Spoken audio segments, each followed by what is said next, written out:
Hello everyone, I am Mrs. Sandhya Lanke, faculty in Shri Jain Vidya Prasarak Mandal, Rasikla M. Dhariwal, College of Pharmacy, Pune. Today we will discuss about pharmaceutical jellies, one of the topic from semi-solid dosage form for second year diploma in pharmacy. After watching this video, you will be able to define jellies, you will be able to classify jellies, and you will be able to list formulation ingredients of jellies.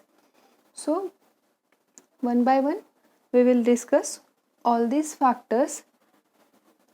In board exams, questions are always asked on this topic. It is actually very important topic. Either the definition or classification of jellies is always asked in the exam.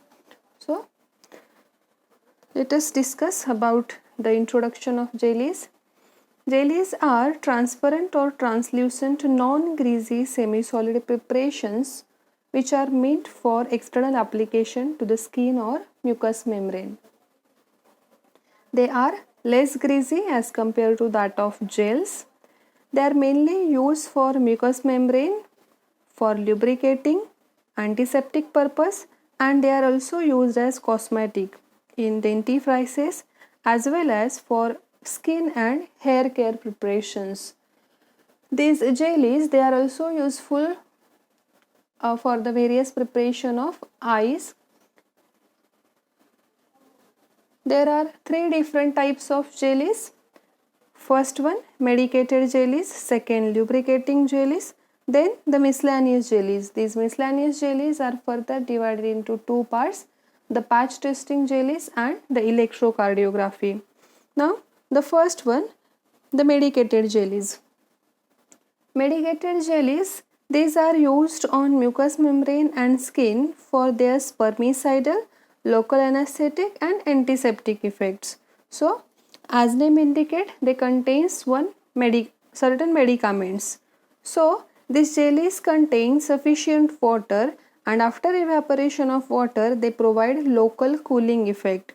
For example, ephedrine sulfate jelly is used as vasoconstrictor to arrest bleeding of nose. So this is an example of medicated jellies. Another example is phenyl mercuric nitrate, which is one of the antiseptic type of drug. It is used as spermicidal contraceptive. So these are the examples of medicated jellies. The next one is the lubricating jellies. As name indicate, they are mainly used for lubrication of different diagnostic equipment such as surgical gloves, cystoscopes, finger stalls, catheters, rectal thermometer, and these jellies should be thin, transparent and water soluble. And the main thing is this jelly should be sterile. Now why this jelly should be sterile? Because as we are going to use these surgical equipments to be inserted in our body parts, they need to be sterilized. So this is nothing but the lubricating type of jellies. In miscellaneous type of jellies, the first one are the patch testing jellies. These jellies are used as vehicle for allergens which are applied on the skin to check the sensitivity. So these patch testing jellies are mainly used to check the sensitivity of any medicament, to check the allergy of any medicament. On drying, the residual film is going to be formed, and that will help to keep the patches separate and avoid confusing results.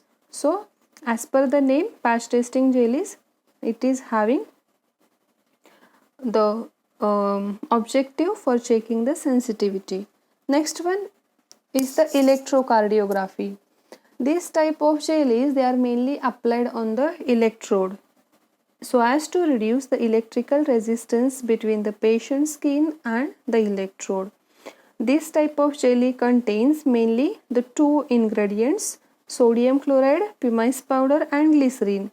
Here the sodium chloride is act as good conductor of electricity, where glycerin act as humectant.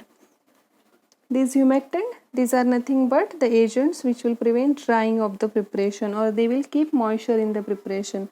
So After application of this type of jelly, the electrical resistance produced by that electrode will be avoided and there is no any current on the patient's skin. So this is about the different types of jellies. Next one is formulation of jellies. Now in preparation of jellies, the major ingredient is the gelling agent, which will play an important role.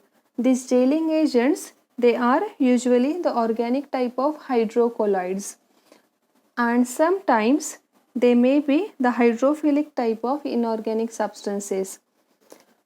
Now these various type of hydrophilic inorganic substances are the examples of gelling agent. For example, tragacan, sodium alginate, pectin, starch, gelatin and various cellulose derivatives. These substances, they are acting as the gelling agent. Now the next one is the different type of preservatives. So as the main ingredient in the preparation of jelly is water, jellies contain large amount of water, so they may prone to bacterial or fungal growth, and so as to prevent this, the different type of preservatives are added like methyl para hydroxybenzoate, propyl para hydroxybenzoate, chlorocresol, benzoic acid and benzalkonium chloride. So these are the preferred preservatives in formulation of jellies. In board exams, separate question for 2 marks is asked on this category, that write about preservatives used in formulation of jellies. So this much answer is sufficient. Then the different other ingredients are also included in the formulation of jellies. Loss of water can quickly lead to skin formation on jellies, and so as to prevent this, a hygroscopic substance such as glycerin, propylene glycol can be added, because this glycerin will act as an humectant. This will keep moisture in the preparation and will avoid drying of the preparation. Then some bases and medicaments are sensitive to heavy metals, and that's why they undergo complexation type of reaction. So they have to be protected by using different type of chelating agents such as ethylene diamine tetraacetic acid, that is EDTA. So this is about formulation of jellies. Next we discuss about the different advantages of jellies. The medicated jellies contains considerable amount of water. Therefore, those are suitable for water-soluble medicaments such as anesthetics, antiseptics and spermicides, which are the medicated type of jellies. Then they are very easy to apply. After evaporation of water, they produce a cooling sensation to the skin, as water is the major ingredient in jellies, and when treatment is over, they can be easily removed by washing with water. So these are some advantages of jellies. Next are the disadvantages of jellies. Addition of preservative is required. As water is present in large quantity, there are chances of microbial or fungal growth in the preparation. That's why we need to add different type of preservatives. Then these are hygroscopic in nature. There are chances of growth of microorganism because of large water content. Overnight soaking of jelly is required while manufacturing. This is one of the major disadvantage during the manufacturing process. Then the fluctuation in temperature may change the consistency. The consistency of jellies mainly depends upon the temperature. If there is rise in the temperature, there are chances that the consistency may get reduced, or if there is reduction in the temperature, it also alters the consistency of the preparation. And finally, we'll discuss about container and storage. So jellies are stored in well-filled, well-closed container to prevent evaporation of water, as this will leads to hygroscopic condition and that will cause drying of the preparation. And the jellies are stored in cool place so as to prevent drying out. So this is about jellies. Thank you. Thank you very much.